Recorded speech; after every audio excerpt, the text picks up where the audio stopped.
Welcome to Punjabi education ਦੇ channel ਨੂੰ ਪਹਿਲੀ ਵਾਰ ਦੇਖ ਰਹੇ ਹੋ ਤਾਂ ਸਬਸਕ੍ਰਾਈਬ ਕਰ ਲਓ, ਨਾਲ ਹੀ ਬੈਲ ਆਈਕਨ ਨੂੰ ਦਬਾ ਲਓ ਤਾਂ ਜੋ ਕੋਈ ਵੀ ਨਵੀਂ ਵੀਡੀਓ ਅਪਲੋਡ ਕਰਾਂ ਤਾਂ ਉਸ ਦਾ ਨੋਟੀਫਿਕੇਸ਼ਨ ਤੁਹਾਨੂੰ ਮਿਲ ਸਕੇ।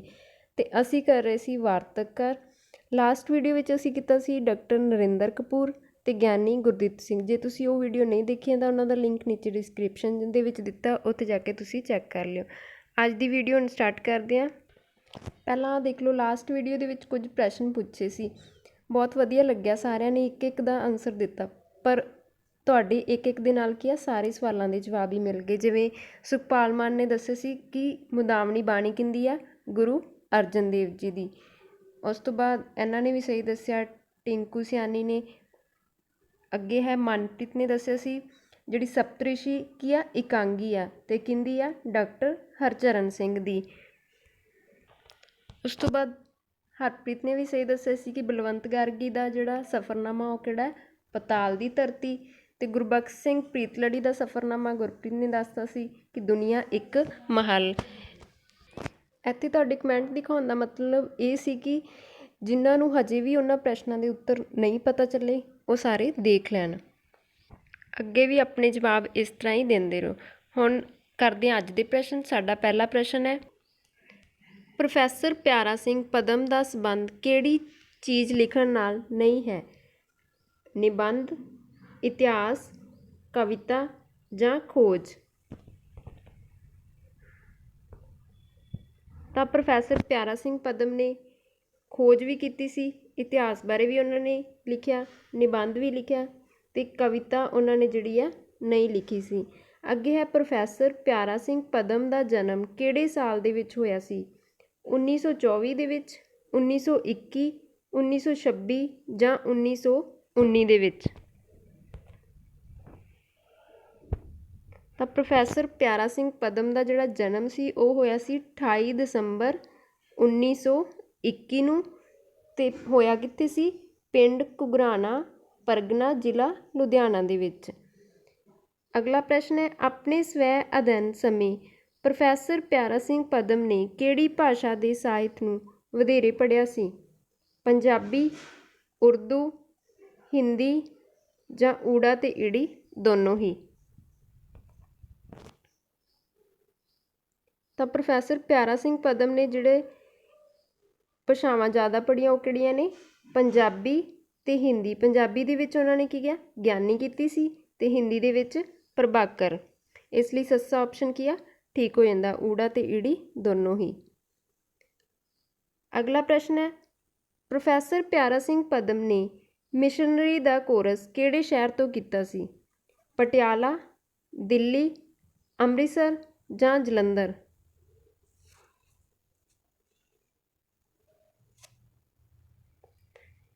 ਤਾਂ ਪ੍ਰੋਫੈਸਰ ਪਿਆਰਾ ਸਿੰਘ ਪਦਮ ਨੇ ਜਿਹੜਾ ਮਿਸ਼ਨਰੀ ਦਾ ਕੋਰਸ ਸੀ ਉਹ ਕੀਤਾ ਸੀ ਅੰਮ੍ਰਿਤਸਰ ਤੋਂ, ਸਿੱਖ ਮਿਸ਼ਨਰੀ ਕਾਲਜ ਵਿੱਚੋਂ। ਅਗਲਾ ਪ੍ਰਸ਼ਨ ਹੈ, ਇਹ ਸਾਹਿਤਕਾਰ 1943 ਤੋਂ 47 ਤੱਕ ਕਿਹੜੀ ਸੰਸਥਾ ਦੇ ਵਿੱਚ ਪੜ੍ਹਾਉਂਦਾ ਰਿਹਾ? ਖਾਲਸਾ ਕਾਲਜ ਅੰਮ੍ਰਿਤਸਰ, ਖਾਲਸਾ ਕਾਲਜ ਪਟਿਆਲਾ, ਸਿੱਖ ਮਿਸ਼ਨਰੀ ਕਾਲਜ ਅੰਮ੍ਰਿਤਸਰ ਜਾਂ ਸਰਕਾਰੀ MIL ਸੰਸਥਾਵਾਂ ਪਟਿਆਲਾ?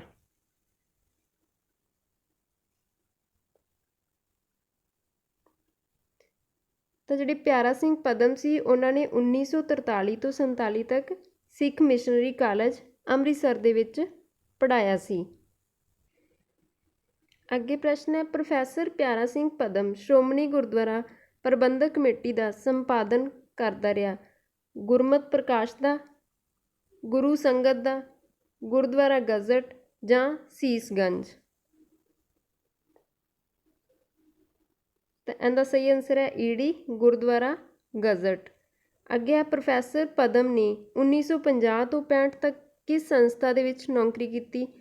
ਸ਼੍ਰੋਮਣੀ ਗੁਰਦੁਆਰਾ ਪ੍ਰਬੰਧਕ ਕਮੇਟੀ, ਭਾਸ਼ਾ ਵਿਭਾਗ ਪਟਿਆਲਾ, ਸਿੱਖ ਮਿਸ਼ਨਰੀ ਕਾਲਜ ਅੰਮ੍ਰਿਤਸਰ, ਗੁਰਮਤਿ ਕਾਲਜ ਪਟਿਆਲਾ?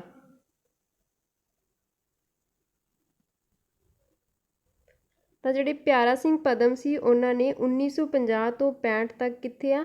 ਭਾਸ਼ਾ ਵਿਭਾਗ ਪਟਿਆਲਾ ਦੇ ਵਿੱਚ ਪੜ੍ਹਾਇਆ ਸੀ। ਤੇ 1943 ਤੋਂ 47 ਤੱਕ ਕਿੱਥੇ ਸੀ? ਸਿੱਖ ਮਿਸ਼ਨਰੀ ਕਾਲਜ ਅੰਮ੍ਰਿਤਸਰ। ਤੇ ਫਿਰ 48-49 ਦੇ ਵਿੱਚ ਗੁਰਦੁਆਰਾ ਗਜ਼ਟ ਦੇ ਵਿੱਚ ਕੰਮ ਕੀਤਾ। ਫਿਰ 50 ਤੋਂ 65 ਤੱਕ ਭਾਸ਼ਾ ਵਿਭਾਗ ਦੇ ਵਿੱਚ ਨੌਕਰੀ ਕੀਤੀ ਸੀ। ਤੇ 1966 ਤੋਂ 83 ਤੱਕ ਕਿਹੜੀ ਸੰਸਥਾ ਦੇ ਵਿੱਚ ਸੇਵਾ ਨਿਭਾਈ ਸੀ? ਭਾਸ਼ਾ ਵਿਭਾਗ Patiala, Punjabi university text book board, Punjabi university Patiala.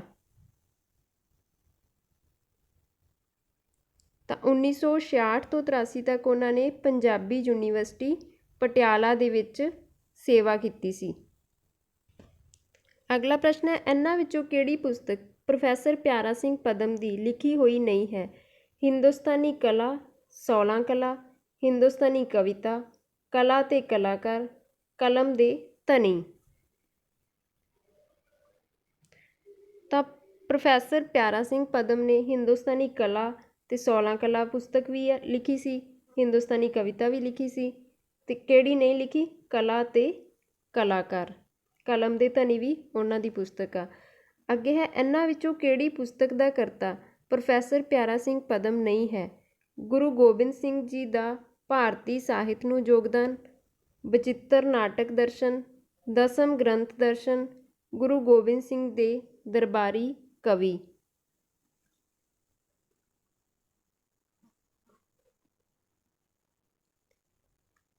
ਤਾਂ ਇਹ ਬਾਕੀ ਸਾਰੀਆਂ ਪੁਸਤਕਾਂ ਹੀ ਪ੍ਰੋਫੈਸਰ ਪਿਆਰਾ ਸਿੰਘ ਪਦਮ ਦੀਆਂ, ਕਿਹੜੀ ਨਹੀਂ ਹੈ? ਬਚਿੱਤਰ ਨਾਟਕ ਦਰਸ਼ਨ। ਅੱਗੇ ਹੈ, ਪ੍ਰੋਫੈਸਰ ਪਿਆਰਾ ਸਿੰਘ ਪਦਮ ਨੇ ਕਿਹੜੀ ਬਾਣੀ ਉੱਪਰ ਸੁਤੰਤਰ ਪੁਸਤਕ ਲਿਖੀ ਸੀ? ਜਪਜੀ ਸਾਹਿਬ, ਆਸਾ ਦੀ ਵਾਰ, ਸੁਖਮਨੀ ਸਾਹਿਬ ਜਾਂ ਆਨੰਦ ਸਾਹਿਬ।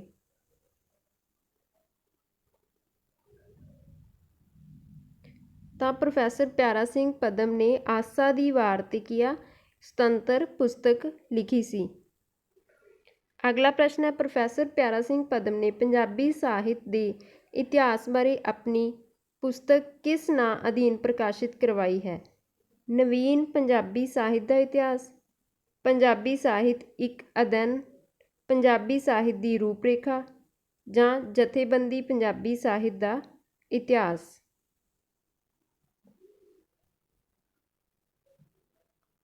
ਤਾਂ ਜਿਹੜੀ ਪ੍ਰੋਫੈਸਰ ਪਦਮ ਨੇ ਇਤਿਹਾਸ ਬਾਰੇ ਆਪਣੀ ਪੁਸਤਕ ਲਿਖੀ ਸੀ, ਉਹਦਾ ਨਾਮ ਸੀ ਪੰਜਾਬੀ ਸਾਹਿਤ ਦੀ ਰੂਪਰੇਖਾ। ਅਗਲਾ ਪ੍ਰਸ਼ਨ ਹੈ, ਗੁਰਮੁਖੀ ਲਿਪੀ ਬਾਰੇ ਪ੍ਰੋਫੈਸਰ ਪਦਮ ਦੀ ਪੁਸਤਕ ਦਾ ਕੀ ਨਾਂ ਹੈ? ਗੁਰਮੁਖੀ ਲਿਪੀ, ਗੁਰਮੁਖੀ ਲਿਪੀ ਦਾ ਜਨਮ, ਗੁਰਮੁਖੀ ਲਿਪੀ ਦਾ ਜਨਮ ਤੇ ਵਿਕਾਸ, ਗੁਰਮੁਖੀ ਲਿਪੀ ਦਾ ਇਤਿਹਾਸ।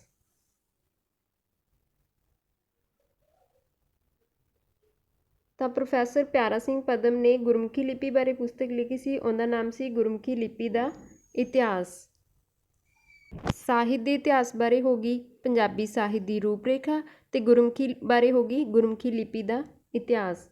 ਅਗਲਾ ਪ੍ਰਸ਼ਨ ਹੈ, ਪ੍ਰੋਫੈਸਰ ਪਦਮ ਦੀ ਪੁਸਤਕ ਆਦਿ ਗੁਰੂ ਗ੍ਰੰਥ ਦੇ ਯੋਗਦਾਨੀ ਨੂੰ ਤੁਸੀਂ ਕਿਸ ਸ਼੍ਰੇਣੀ ਅਧੀਨ ਰੱਖੋਗੇ? ਖੋਜ, ਧਰਮ, ਧਰਮ ਤੇ ਫਲਸਫਾ ਜਾਂ ਦਰਸ਼ਨ।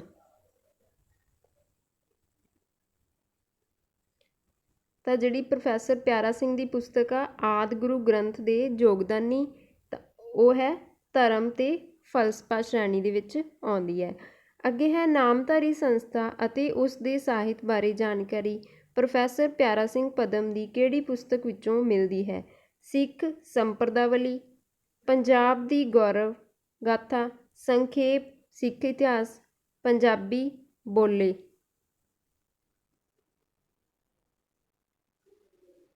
ਤਾਂ ਜਿਹੜੀ ਨਾਮਧਾਰੀ ਸੰਸਥਾ ਬਾਰੇ ਆ ਉਹ ਕਿਹੜੀ ਆ? ਸਿੱਖ ਸੰਪਰਦਾਵਲੀ ਪੁਸਤਕ ਦੇ ਵਿੱਚੋਂ ਸਾਨੂੰ ਉਸ ਬਾਰੇ ਕੀ ਆ ਜਾਣਕਾਰੀ ਮਿਲਦੀ ਹੈ। ਅਗਲਾ ਵਾਰਤਕਕਾਰ ਹੈ ਕਪੂਰ ਸਿੰਘ। ਇਹ ਮਿਕਸ ਨਹੀਂ ਕਰਨਾ, ਉਸ ਦਿਨ ਆਪਾਂ ਕੀਤਾ ਸੀ ਨਰਿੰਦਰ ਸਿੰਘ ਕਪੂਰ, ਤੇ ਇਹ ਕੀ ਆ? ਇਕੱਲਾ ਕਪੂਰ ਸਿੰਘ ਆ। ਇਹ ਇੱਕ ਖੋਜੀ ਤੇ ਇੱਕ ਬੌਧਿਕ ਕਿਸਮ ਦਾ ਵਾਰਤਕਕਾਰ ਸੀ, ICS ਸੀ। ਇਹਦਾ ਪ੍ਰਸ਼ਨ ਹੈ, ਉਹ ਕਿਹੜਾ ਨਿਬੰਧ ਸੰਗ੍ਰਹਿ ਹੈ ਜਿਸ ਦੇ 10 ਲੇਖਾਂ ਵਿੱਚੋਂ 8 ਸਿੱਖ ਦਰਸ਼ਨ ਅਤੇ ਇਤਿਹਾਸ ਨਾਲ ਸੰਬੰਧਿਤ ਹਨ? ਪੁੰਡਰੀਕ, ਬਹੁਵਿਸਥਾਰ, ਸਪਤਸ੍ਰਿੰਗ ਜਾਂ ਸਾਚੀ ਸਾਖੀ। ਤਾਂ ਜਿਹੜੀ ਸਿੱਖ ਦਰਸ਼ਨ ਤੇ ਇਤਿਹਾਸ ਨਾਲ ਸੰਬੰਧਿਤ ਨਿਬੰਧ ਆ ਉਹ ਕਿਹੜੀ ਪੁਸਤਕ ਆ? ਪੁੰਡਰੀਕ। ਸਪਤਸ੍ਰਿੰਗ ਪੁਸਤਕ ਵਿੱਚ ਪਹਿਲਾ ਜੀਵਨੀ ਪਰਕ ਨਿਬੰਧ ਕਿਸ ਦੇ ਨਾਮ ਹੈ? ਬਾਬਾ ਰਾਮ ਸਿੰਘ ਕੁੱਕਾ, ਸੰਤ ਫਰਾਂਸੀਸੀ ਅਸੀਸੀ, ਮੀਰਾ, ਤੇ ਨਿਊਟਨ। ਜਿਹੜੀ ਉਹਨਾਂ ਦੀ ਸਪਤ ਸਿੰਘ ਪੁਸਤਕ ਆ ਨਾ, ਇਹਦੇ ਵਿੱਚ ਉਹਨਾਂ ਨੇ 7 ਪਰਬਤ ਸਿਖਰਾਂ ਦੇ ਨਾਲ ਕੀ ਆ ਪੰਜਾਬੀ ਪਾਠਕਾਂ ਦੀ ਜਾਣ ਪਛਾਣ ਕਰਵਾਈ ਆ। ਤੇ ਇਹਦੇ ਵਿਚਲਾ ਜਿਹੜਾ ਪਹਿਲਾ ਨਿਬੰਧ ਆ ਉਹ ਕਿਹੜਾ? ਬਾਬਾ ਰਾਮ ਸਿੰਘ ਕੂਕਾ। ਤੇ ਅਗਲਾ ਪ੍ਰਸ਼ਨ ਹੈ, ਕਪੂਰ ਸਿੰਘ ਦਾ ਲਿਖਿਆ ਹਿੱਪੋਗੈਂਡਾ ਤੇ ਚਿੱਟਾ ਸੋਨਾ ਨਿਬੰਧ ਕਿਹੜੇ ਨਿਬੰਧ ਸੰਗ੍ਰਹਿ ਦੇ ਵਿੱਚ ਸ਼ਾਮਿਲ ਹੈ? ਅਣਪਛਾਤੇ ਸੰਬੰਧ, ਸਪਤ ਸ੍ਰਿੰਗ, ਬਹੁ ਵਿਸਥਾਰ ਜਾਂ ਪੁੰਡਰੀਕ।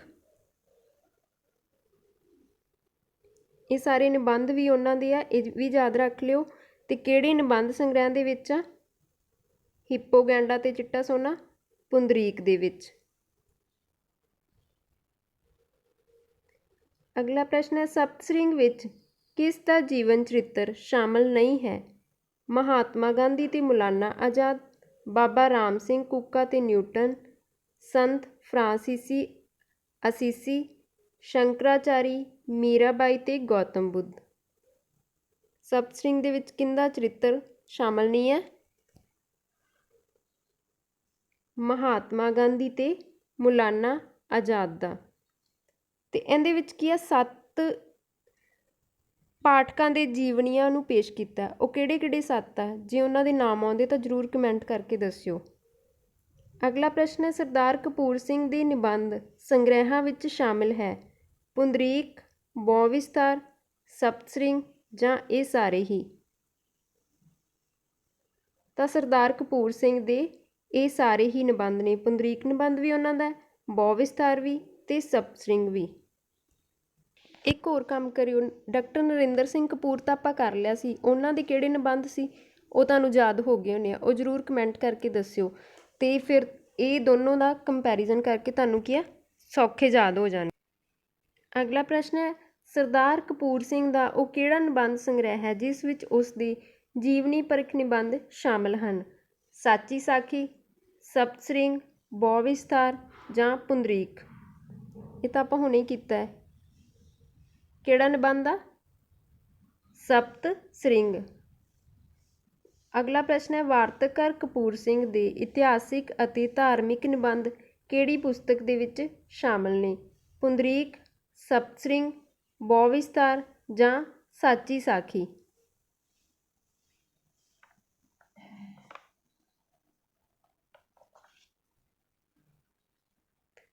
ਤਾਂ ਜਿਹੜੇ ਇਤਿਹਾਸ ਅਤੇ ਧਾਰਮਿਕ ਨਿਬੰਧ ਆ ਉਹ ਹੈਗੇ ਨੇ ਬਹੁ ਵਿਸਥਾਰ ਦੇ ਵਿੱਚ।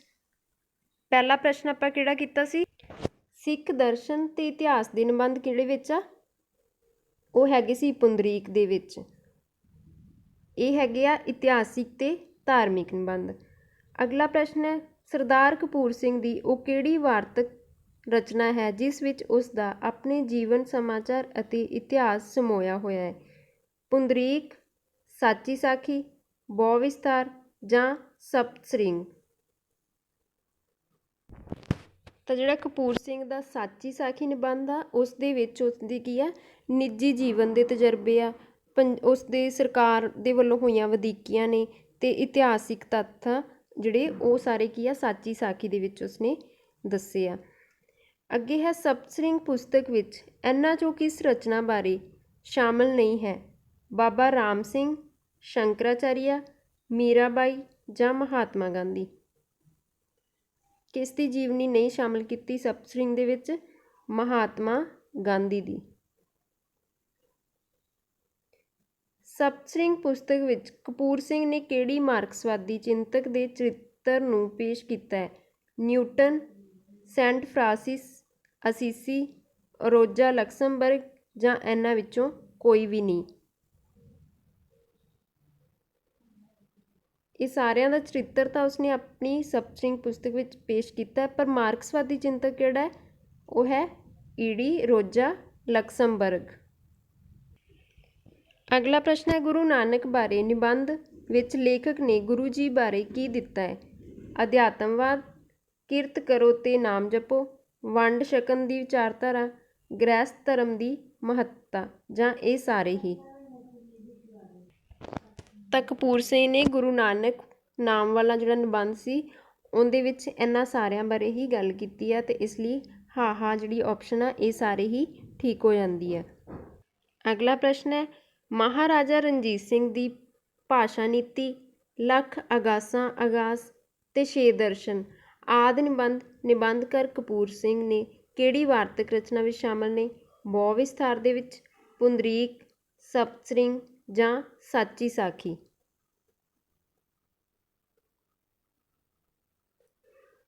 ਤਾਂ ਇਹ ਨਿਬੰਧ ਜਿਹੜੇ ਆ ਉਹਨਾਂ ਦੇ ਪੁੰਡਰੀਕ ਨਿਬੰਧ ਸੰਗ੍ਰਹਿ ਦੇ ਵਿੱਚ ਸ਼ਾਮਲ ਨੇ। ਅਗਲਾ ਪ੍ਰਸ਼ਨ ਹੈ, ਕਪੂਰ ਸਿੰਘ ਦੀਆਂ ਕਿਹੜੀਆਂ ਲਿਖਤਾਂ ਵਿੱਚ ਉਸ ਦੀ ਸ਼ੈਲੀ ਵਧੇਰੇ ਬੌਧਿਕ ਹੋ ਨਿਬੜੀ ਹੈ? ਜੀਵਨੀ ਪਰਕ ਨਿਬੰਧਾਂ ਵਿੱਚ, ਸਾਚੀ ਸਾਖੀ ਵਿੱਚ, ਦਾਰਸ਼ਨਿਕ ਨਿਬੰਧਾਂ ਦੇ ਵਿੱਚ ਜਾਂ ਬੱਚਿਆਂ ਦੇ ਲਈ ਲਿਖੇ ਲੇਖਾਂ ਦੇ ਵਿੱਚ।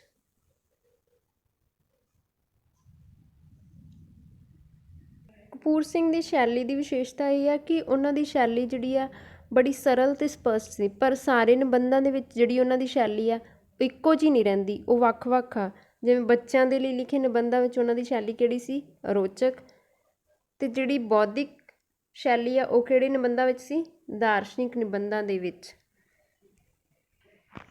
ਅਗਲਾ ਵਾਰਤਕਾਰ ਹੈ ਬਲਬੀਰ ਸਿੰਘ ਤੇ ਉਹਨਾਂ ਦਾ ਪਹਿਲਾ ਪ੍ਰਸ਼ਨ ਹੈ, ਲੰਮੀ ਨਦਰ ਵਾਰਤਕ ਰਚਨਾ ਵਿੱਚ ਕਿਹੜਾ ਨਿਬੰਧ ਸ਼ਾਮਲ ਨਹੀਂ ਹੈ? ਆਪਸ਼ਨ ਨੇ ਸੇਵ ਕਮਾਈ ਤੇ ਚੰਦਰਹਾਸ, ਪ੍ਰਾਰਥਨਾ ਅਤੇ ਬਾਬਾ ਰਕਤਦੇਵ, ਕਰਮ ਨਾਮ ਅਤੇ ਮਜ਼ਹਬ ਵਿੱਚ ਦਖਲ, ਰਬਾਬ ਅਤੇ ਲੰਮੀ ਨਦਰ। ਇਹ ਸਾਰੇ ਨਿਬੰਧ ਹੈ ਤਾਂ ਬਲਬੀਰ ਸਿੰਘ ਦੇ, ਪਰ ਲੰਮੀ ਨਦਰ ਨਿਬੰਧ ਸੰਗ੍ਰਹਿ ਦੇ ਵਿੱਚ ਇਹਨਾਂ ਵਿੱਚੋਂ ਕਿਹੜੇ ਨਿਬੰਧ ਕੀ ਆ ਸ਼ਾਮਲ ਨਹੀਂ ਆ? ਤਾਂ ਉਹ ਹੈ ਕਰਮ ਨਾਮ ਅਤੇ ਮਜ਼ਹਬ ਵਿੱਚ ਦਖਲ। ਤੇ ਇਹ ਤੁਸੀਂ ਦੱਸਣਾ ਹੈ ਕਿ ਇਹ ਕਿਹੜੇ ਨਿਬੰਧ ਸੰਗ੍ਰਹਿ ਦੇ ਵਿੱਚ ਸ਼ਾਮਲ ਆ। ਅੱਗੇ ਹੈ ਚੰਦਰਹਾਸ, ਅਬਦਾਰ ਮੋਤੀ, ਸੱਚ ਦੀ ਸੂਰਤ ਤੇ ਸਰਬਕਾਲ ਨਿਬੰਧ ਡਾਕਟਰ ਬਲਬੀਰ ਸਿੰਘ ਦੇ ਕਿਹੜੇ ਨਿਬੰਧ ਸੰਗ੍ਰਹਿ ਦੇ ਵਿੱਚ ਸ਼ਾਮਲ ਹਨ?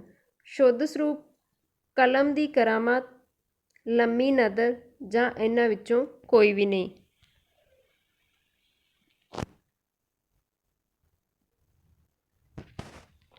ਤਾਂ ਇਹਦਾ ਸਹੀ ਆਨਸਰ ਹੈ ਲੰਮੀ ਨਦਰ।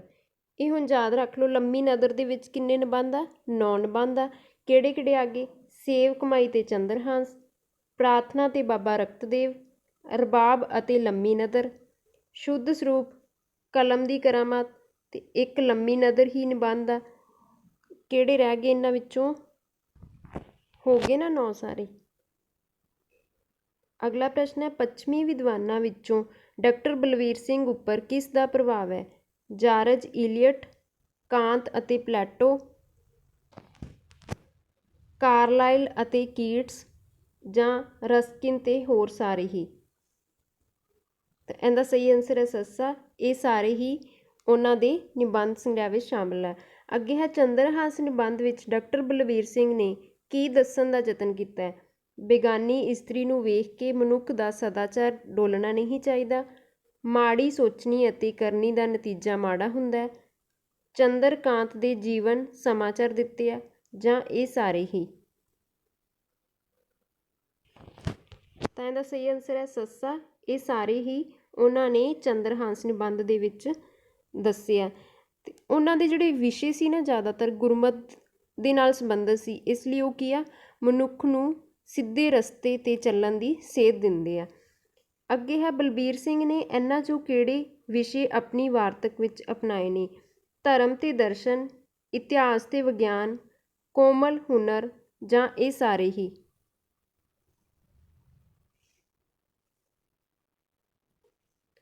ਤਾਂ ਇਹਦਾ ਸਹੀ ਆਨਸਰ ਹੈ ਸੱਸਾ, ਇਹ ਸਾਰੇ ਹੀ ਵਿਸ਼ੇ ਉਹਨਾਂ ਨੇ ਆਪਣੀ ਵਾਰਤਕ ਦੇ ਵਿੱਚ ਲਏ ਆ।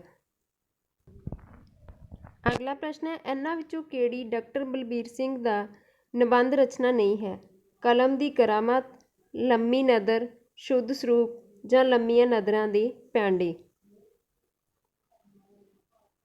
ਤਾਂ ਬਲਬੀਰ ਸਿੰਘ ਦੀ ਕਲਮ ਦੀ ਕਰਾਮਾਤ ਨਿਬੰਧ ਵੀ ਆ, ਲੰਮੀ ਨਦਰ ਵੀ ਆ, ਸ਼ੁੱਧ ਸਰੂਪ ਵੀ ਆ। ਕਿਹੜਾ ਨਿਬੰਧ ਨਹੀਂ ਹੈ? ਲੰਮੀਆਂ ਨਦਰਾਂ ਦੇ ਪੈਂਡੇ।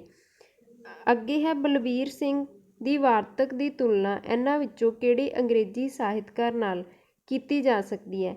Emerson, Macaulay, T S. ਇਲੀਅਟ ਜਾਂ ਐਮਰਸਨ। ਇੱਥੇ ਐਮਰਸਨ 2 ਵਾਰੀ ਆ ਗਈ ਆਪਸ਼ਨ, ਇਹ ਆਪਸ਼ਨ ਨਹੀਂ ਆਉਣੀ। ਇਹਦਾ ਸਹੀ ਆਨਸਰ ਹੈਗਾ ਜਿਹੜੀ ਬਲਬੀਰ ਸਿੰਘ ਦੀ ਤੁਲਨਾ ਹੈ ਉਹ ਕਿਹੜੇ ਅੰਗਰੇਜ਼ੀ ਸਾਹਿਤਕਰਨ ਕੀਤੀ ਜਾਂਦੀ ਹੈ ਕਾਰਲਾਈਲ। ਇਹਨੂੰ ਕੱਟ ਦਿਓ ਇੱਕ ਨੂੰ। ਅਗਲਾ ਪ੍ਰਸ਼ਨ, ਇਹਨਾਂ ਵਿੱਚੋਂ ਕਿਹੜੇ ਵਿਸ਼ੇ ਤੇ ਬਲਬੀਰ ਸਿੰਘ ਨੇ ਕਲਮ ਅਜਮਾਈ ਹੈ? ਗੁਰਮਤਿ ਤੇ ਗੁਰਬਾਣੀ ਵਿਚਾਰ, ਦਰਸ਼ਨ, ਸਾਹਿਤ ਜਾਂ ਸਿੱਖ ਧਰਮ ਦੇ ਸਿਧਾਂਤ ਤੇ ਇਹ ਸਾਰੇ ਹੀ।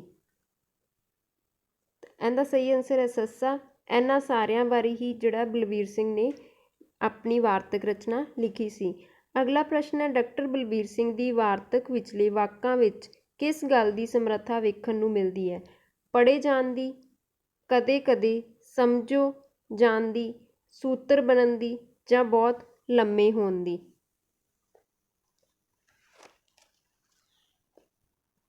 ਤਾਂ ਬਲਬੀਰ ਸਿੰਘ ਦੇ ਜਿਹੜੀ ਨਿਬੰਧਾਂ ਦੀ ਵਿਸ਼ੇਸ਼ਤਾ ਹੈ ਉਹਨਾਂ ਦੇ ਵਿੱਚ ਕੀ ਆ? ਸੂਤਰ ਬਣਨ ਦੀ ਸਮਰੱਥਾ ਹੈ। ਮਤਲਬ ਕੀ ਆ? ਉਹਨਾਂ ਦੇ ਨਿਬੰਧਾਂ ਦੇ ਵਿੱਚ ਕੁਝ ਵਾਕ ਇਹੋ ਜਿਹੇ ਆ ਜਿਹੜੇ ਕੀ ਆ ਦੂਜੇ ਪਾਠਕਾਂ ਦੇ ਲਈ, ਲੇਖਕਾਂ ਦੇ ਲਈ ਇੱਕ ਫਾਰਮੂਲੇ ਦੇ ਤੌਰ 'ਤੇ ਵਰਤਣਯੋਗ ਨੇ। ਅੱਗੇ ਹੈ, ਡਾਕਟਰ ਬਲਬੀਰ ਸਿੰਘ ਦੇ ਇਹਨਾਂ ਨਿਬੰਧਾਂ 'ਚੋਂ ਕਿਹੜਾ ਨਿਬੰਧ ਹੈ ਜਿਸ ਨੂੰ ਅਸੀਂ ਉਸ ਦੇ ਸਾਹਿਤਿਕ ਵਿਸ਼ਿਆਂ ਸ਼੍ਰੇਣੀ ਵਾਲੇ ਨਿਬੰਧਾਂ ਵਿੱਚ ਨਹੀਂ ਰੱਖ ਸਕਦੇ? ਪੰਜਾਬੀ ਦੀ ਰਮਜ ਭਰੀ ਕਵਿਤਾ, ਭਾਈ ਵੀਰ ਸਿੰਘ ਦਾ ਸਾਹਿਤਿਕ ਰਾਗ ਦੱਖਣੀ ਓਂਕਾਰ ਜਾਂ ਸਵਾਲ ਸਾਹਿਤਿਆ।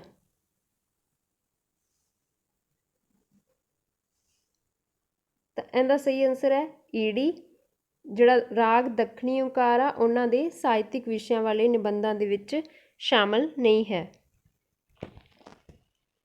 ਅਗਲਾ ਪ੍ਰਸ਼ਨ ਹੈ, ਡਾਕਟਰ ਬਲਬੀਰ ਸਿੰਘ ਦੀ ਵਾਰਤਕ ਵਿੱਚ ਇਹਨਾਂ ਵਿੱਚੋਂ ਕੀ ਨਹੀਂ ਹੁੰਦਾ?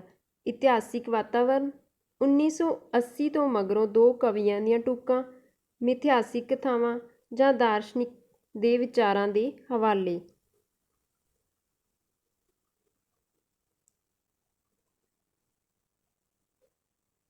ਤਾਂ ਇਹਦਾ ਸਹੀ ਆਨਸਰ ਹੈ ਸੱਸਾ, ਦਾਰਸ਼ਨਿਕ ਦੇ ਵਿਚਾਰਾਂ ਦੇ ਹਵਾਲੇ। ਅਗਲਾ ਪ੍ਰਸ਼ਨ ਹੈ, ਡਾਕਟਰ ਬਲਬੀਰ ਸਿੰਘ ਦੀ ਵਾਰਤਕ ਵਿੱਚ ਇਹਨਾਂ 'ਚੋਂ ਕਿਹੜੇ ਦਰਸ਼ਨ ਦੀ ਜਾਣਕਾਰੀ ਮਿਲਦੀ ਹੈ? ਯੂਨਾਨੀ ਤੇ ਲਤੀਨੀ, ਜਰਮਨ ਤੇ ਅੰਗਰੇਜ਼ੀ, ਵੇਦ ਤੇ ਪੁਰਾਣ ਜਾਂ ਗੀਤਾ ਤੇ ਇਹ ਸਾਰੇ ਹੀ।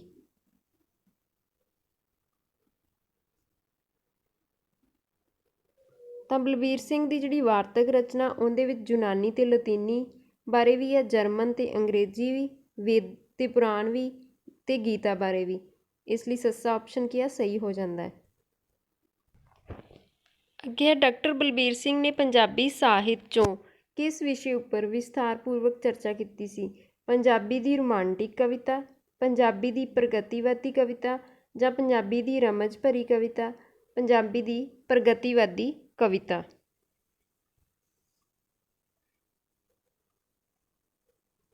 ਤਾਂ ਬਲਬੀਰ ਸਿੰਘ ਦਾ ਨਿਬੰਧ ਵੀ ਹੈ ਪੰਜਾਬੀ ਦੀ ਰਮਜ ਭਰੀ ਕਵਿਤਾ। ਇਸ ਵਿਸ਼ੇ ਬਾਰੇ ਉਹਨਾਂ ਨੇ ਕੀ ਆ ਵਿਸਥਾਰਪੂਰਵਕ ਚਰਚਾ ਕੀਤੀ ਸੀ। ਅਗਲਾ ਪ੍ਰਸ਼ਨ ਹੈ, ਖਾਲਸਾ ਜੀ ਤੁਸੀਂ ਸ਼ੇਰ ਹੋ, ਵਿਸਾਖੀ ਦੇ ਦਿਨ ਤੁਹਾਡਾ ਭਰਮ ਜਾਲ ਟੁੱਟ ਗਿਆ ਸੀ, ਤੁਹਾਨੂੰ ਆਪਣੇ ਸ਼ੁੱਧ ਸਰੂਪ ਦੇ ਦਰਸ਼ਨ ਹੋ ਗਏ ਹਨ। ਇਹ ਸਤਰਾਂ ਕਿਸ ਪੁਸਤਕ ਵਿਚਲੇ ਨਿਬੰਧ ਵਿਚਲੀਆਂ ਹੋ ਸਕਦੀਆਂ ਨੇ? ਕਲਮ ਦੀ ਕਰਾਮਾਤ, ਸ਼ੁੱਧ ਸਰੂਪ, ਲੰਮੀ ਨਜ਼ਰ ਜਾਂ ਇਹਨਾਂ ਵਿੱਚੋਂ ਕੋਈ ਵੀ ਨਹੀਂ।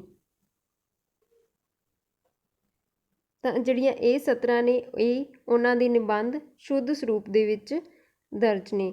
ਇੱਕ ਹੋਰ ਦੱਸਿਓ ਕਿ ਕਲਮ ਦੀ ਕਰਾਮਾਤ ਜਿਹੜਾ ਨਿਬੰਧ ਸੰਗ੍ਰਹਿ ਆ ਉਹਦੇ ਵਿੱਚ ਕਿੰਨੇ ਨਿਬੰਧ ਆ? ਲੰਮੀ ਨਜ਼ਰ ਦੇ ਵਿੱਚ ਤਾਂ 9 ਆ ਤੇ ਇਹਦੇ ਵਿੱਚ ਕਿੰਨੇ ਆ ਇਹ ਤੁਸੀਂ ਦੱਸਿਓ। ਇਹ ਸਨ ਸਾਡੇ ਅੱਜ ਦੇ ਪ੍ਰਸ਼ਨ। ਜੇ ਵੀਡੀਓ ਚੰਗੀ ਲੱਗੀ ਤਾਂ ਲਾਈਕ ਕਰਨਾ, ਕਮੈਂਟ ਕਰਨਾ। Thank you.